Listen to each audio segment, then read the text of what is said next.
Assalamualaikum warahmatullahi wabarakatuh. Perkenalkan, nama saya Nisa. Di sini saya akan membahas materi yang pertama adalah mengapa dan bagaimana PAI diajarkan di perguruan tinggi.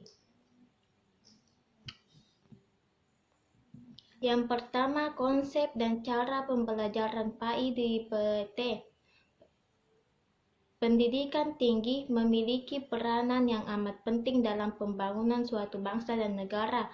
Oleh karena itulah, di mana saja di penjuru dunia ini akan berlomba untuk mendirikan perguruan tinggi dan mendorong generasi mudanya untuk memasuki perguruan tinggi.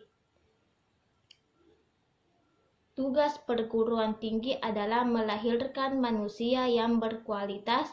Pembangunan suatu bangsa tidak bisa dilepaskan dari manusia berkualitas tersebut.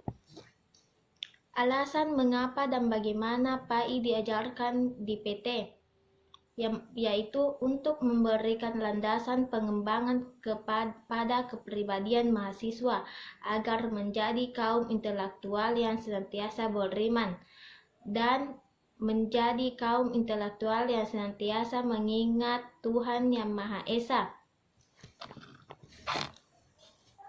Bagaimana PAI diajarkan di PT, yaitu menekankan pentingnya substansi materi, menyatakan pembelajaran PAI di PT perlu kaya dengan substansi.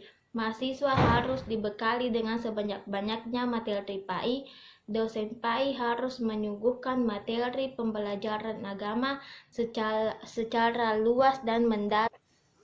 Sumber psikologis, sosial budaya, historis, dan yuridis tentang perlunya pembelajaran PAI dan model pendekatan atau metode pembelajaran PAI di PT, yaitu pertama, sumber psikologis. Secara ringkas terdapat dua pandangan yang berbeda mengenai PAI di PT.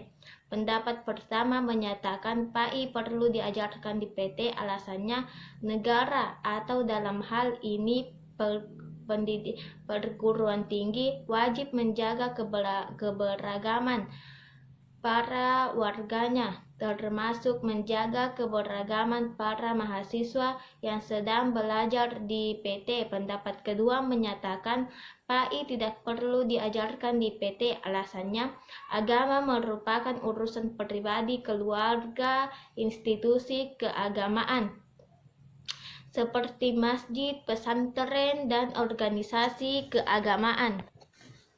Yang kedua, sumber sosial budaya. Masyarakat Muslim umumnya menghendaki perguruan tinggi di Indonesia sejalan dengan budaya bangsa dan religius. Yang ketiga, sumber historis tentang perlunya pembelajaran PAI di perguruan tinggi. Bangsa Indonesia memiliki dua sistem pendidikan, yaitu pesantren dan sekolah. Pesantren merupakan model pendidikan asli bangsa Indonesia, sedangkan sekolah merupakan model pendidikan yang diadopsi dari penjajah Belanda. Yang keempat, sumber yuridis tentang perlunya pembelajaran PAI di PT.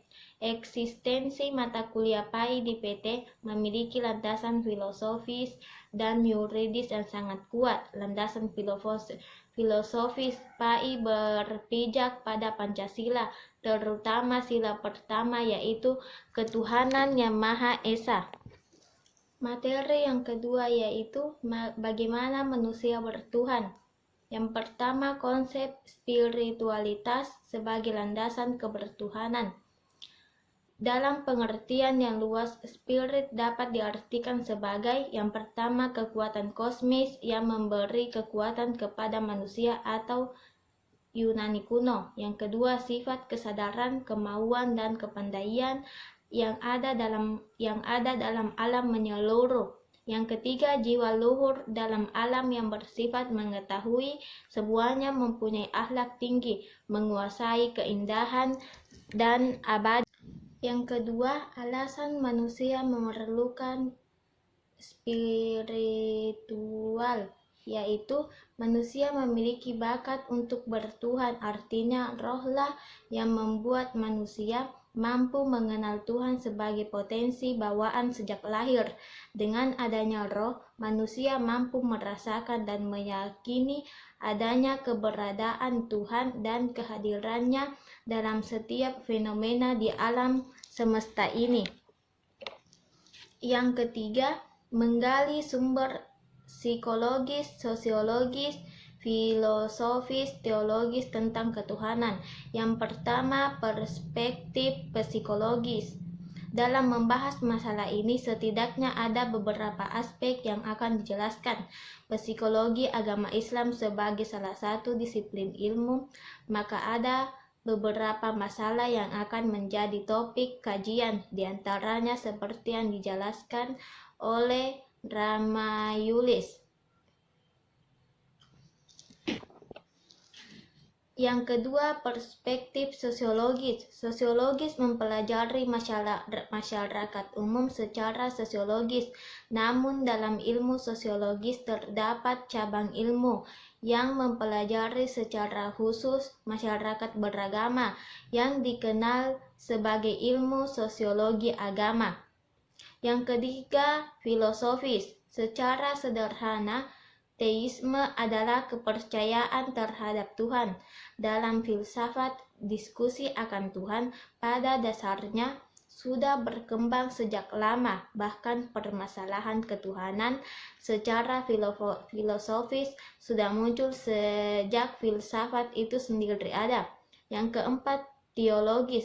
Dalam perspektif teologi, agama dipandang sebagai sesuatu yang dimulai dari atas atau dari Tuhan sendiri melalui wahyunya. Pengakuan mereka bahwa Allah sebagai pencipta semesta alam dikemukakan dalam Al-Quran surat Al-Ankabut ayat 61, yaitu Auzubillahi minasyaitonirrajim, bismillahirrahmanirrahim. Wala in sa'altahum man khalaqa samawati wala arda wa sahira syamsa wal qamara la baqulunnallah wa anna yufakun. Artinya, jika kepada mereka dinyatakan siapa yang menciptakan langit dan bumi dan menundukkan matahari dan bulan, mereka pasti akan menjawab Allah. Materi yang kedua, bagaimana manusia bertuhan, yaitu yang pertama, cara manusia meyakini dan mengimani Tuhan. Yang pertama, bersifat limali. Maksudnya adalah bahwa kita mempercayai Allah Subhanahu wa Ta'ala secara umum atau secara garis besar.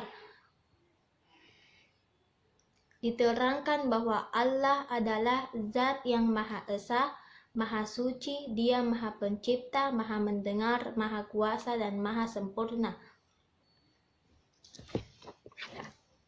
Allah Ta'ala berfirman, Bismillahirrahmanirrahim, Zalika binallaha huwal haqa wa annaha yas'una min duni huwal batilu wa allahal gali kabir. Artinya, yang demikian itu adalah karena sesungguhnya Allah dialah Tuhan yang hak dan sesungguhnya apa saja yang mereka seru selain dari Allah itulah yang batil dan sesungguhnya Allah yang maha tinggi lagi maha besar. Yang kedua, bersifat tafsili. Maksudnya adalah mempercayai Allah secara rinci. Kita wajib percaya dengan sepenuh hati bahwa Allah Subhanahu wa Ta'ala memiliki sifat-sifat yang berbeda dengan sifat-sifat makhluknya. Esensi dan urgensi visi ilahi untuk membangun dunia yang damai. Agar manusia dapat tetap konsisten dalam kebaikan dan kebenaran Tuhan, maka manusia dituntut untuk membangun relasi yang baik dengan Tuhan. Manusia tidak akan mampu membangun relasi yang harmonis dengan Tuhan apabila hidupnya lebih didominasi oleh kepentingan ragawi dan bendawi. Materi yang keempat yaitu bagaimana agama menjamin kebahagiaan. Konsep dan karakteristik agama sebagai jalan menuju Tuhan dan kebahagiaan. Kebahagiaan dalam Islam adalah kebahagiaan autentik, artinya lahir, tumbuh dari nilai-nilai hakiki Islam dan mewujud dalam diri seseorang hamba yang mampu menunjukkan sikap tobat atau melakukan introspeksi dan koreksi diri untuk selalu berpegang pada nilai-nilai dan kebenaran ilahi, mensyukuri karunia Allah berupa nikmat iman, Islam, dan kehidupan. Karakteristik hati yang sehat adalah: pertama, hati menerima makanannya yang berfungsi sebagai nutrisi dan obat. Yang kedua, selalu berorientasi ke masa depan dan akhirat. Mengapa manusia harus beragama dan bagaimana agama dapat membahagiakan umat manusia? Kunci beragama berada pada fitrah al-manusia. Fitrah itu sesuatu yang melekat dalam diri manusia dan telah menjadi karakter manusia. Allah Subhanahu wa Ta'ala berfirman, Bismillahirrahmanirrahim, Al-Hakumut Takasur, artinya bermegah-megahan telah melalaikan kamu. Sumber historis. Pada sepanjang sejarah hidup manusia, beragama itu merupakan kebutuhan dasar manusia yang paling hakiki. Sumber psikologis. Kebutuhan manusia terhadap agama sebagaimana telah dijelaskan dalam uraian sebelum ini bahwa manusia menurut Al-Quran adalah makhluk rohani, makhluk jasmani, dan makhluk sosial. Yang ketiga, sumber sosiologis. Kebutuhan manusia terhadap agama di antara karakter manusia. Menurut Al-Quran, manusia adalah makhluk sosial. Yang keempat, sumber filosofi.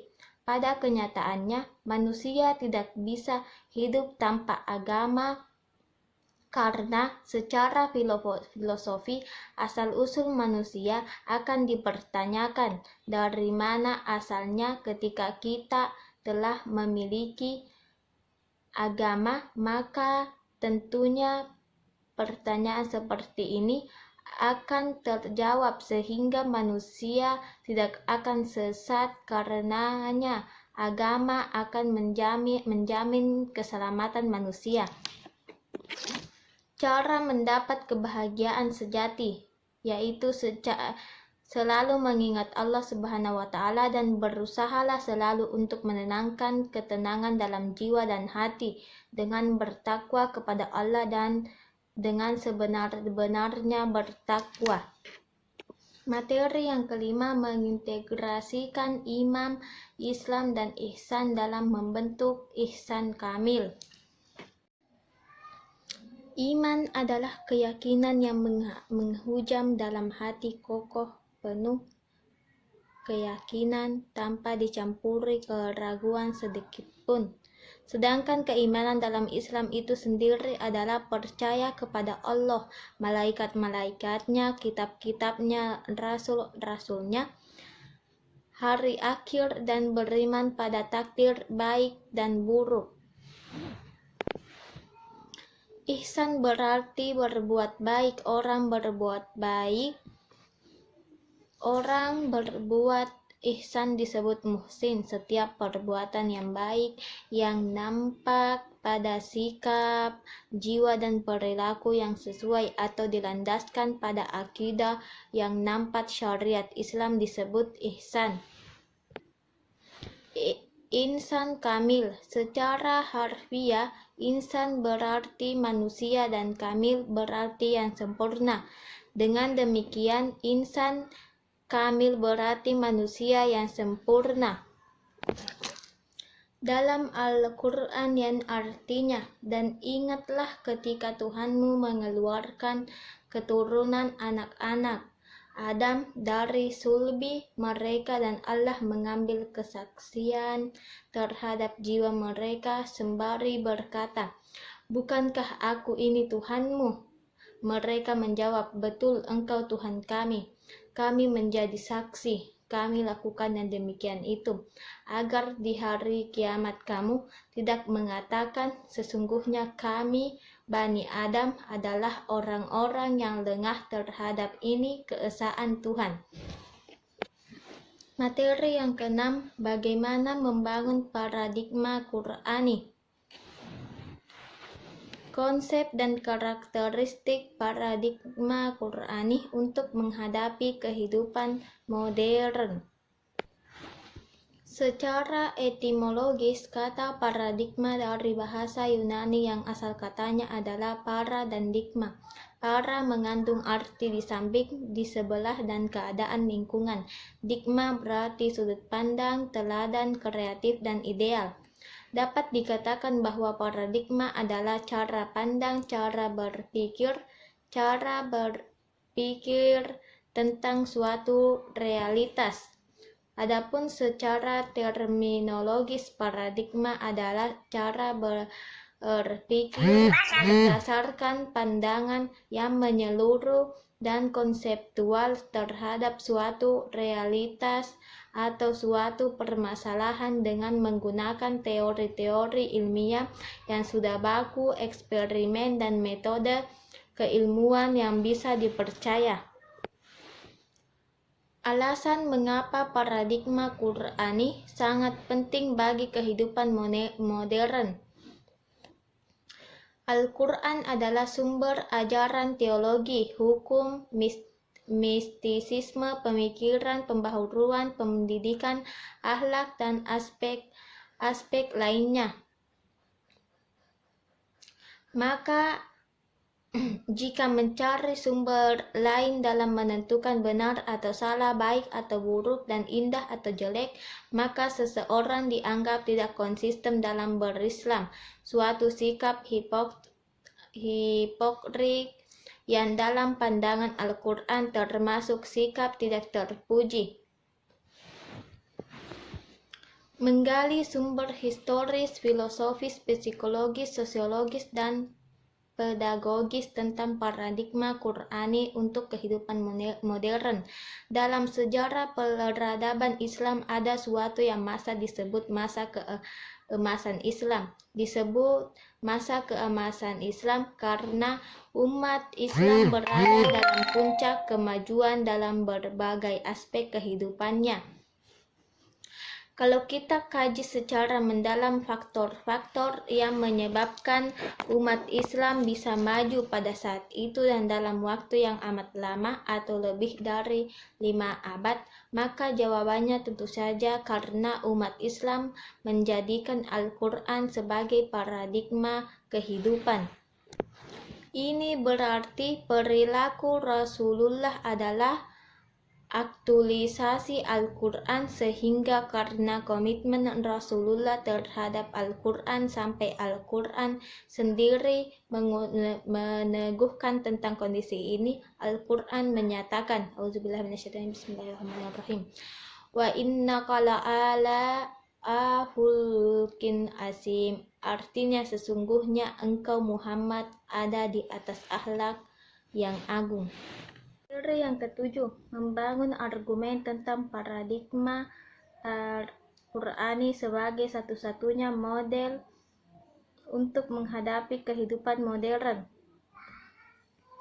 Untuk kemajuan Islam, umat Islam harus berkomitmen terhadap ajarannya. Mustahil mereka dapat maju kalau mereka meninggalkan ajarannya. Adapun ajaran dimaksud adalah ajaran murnial Islam sebagaimana yang tercantum dalam Al-Quran dan Sunnah, bukan ajaran-ajaran yang bersumber dari budaya selain Al-Quran dan Sunnah. Esensi dan urgensi paradigma Qur'ani dalam menghadapi kehidupan modern. Ciri utama kehidupan modern adalah adanya pembangunan yang berhasil dan membawa kemajuan, kemakmuran, dan pemerataan. Menyatakan bahwa tolak ukur pembangunan yang berhasil adalah sebagai berikut: tingkat produksi dan pendapatan lebih tinggi, kemajuan dalam pemerintahan sendiri yang demokratis, mantap, dan sekaligus tanggap terhadap kebutuhan dan kehendak-hendaknya rakyat. Umat Islam memiliki sumber norma dan etik yang sempurna, yaitu kitab suci Al-Quran. Maka Al-Quran harus dijadikan paradigma dalam melihat dan mengembangkan segala persoalan. Faktor-faktor yang mempengaruhi kesulitan membaca Al-Quran bagi generasi modern saat ini. Yang pertama, faktor internal adalah faktor yang ada dalam diri seseorang. Sebagai berikut: minat adalah perasaan suka dan rasa keterlibatan pada suatu hal atau aktivitas tanpa ada yang menyuruh. Kedua, bakat adalah kemampuan manusia untuk melakukan suatu kegiatan dan sudah ada sejak manusia itu ada. Yang ketiga, motivasi adalah perubahan energi dalam diri seseorang yang ditandai dengan munculnya feeling dan didahului dengan tanggapan terhadap adanya tujuan. Yang kedua, faktor eksternal adalah faktor yang ada di luar diri seseorang. Yang pertama, bimbingan orang tua. Bimbingan dari orang tua tidaklah mungkin ditiadakan dalam kehidupan seseorang sejak kelahirannya. Orang tua memberikan bantuan sebanyak-banyaknya kepada anak-anak mereka untuk membawa mereka ke arah pertumbuhan dan perkembangan baik secara alamiah maupun kulturi. Yang kedua, guru dan metode mengajar. Dalam belajar membaca Al-Quran, faktor guru merupakan faktor yang terpenting pula bagaimana sikap dan kepribadian guru. Yang ketiga, fasilitas pendidikan. Kemampuan seseorang dalam membaca Al-Quran, karena apabila fasilitas tidak mendukung, maka dengan sendirinya dalam proses belajar pasti terhambat. Yang keempat, faktor lingkungan. Lingkungan merupakan bagian dari kehidupan seseorang.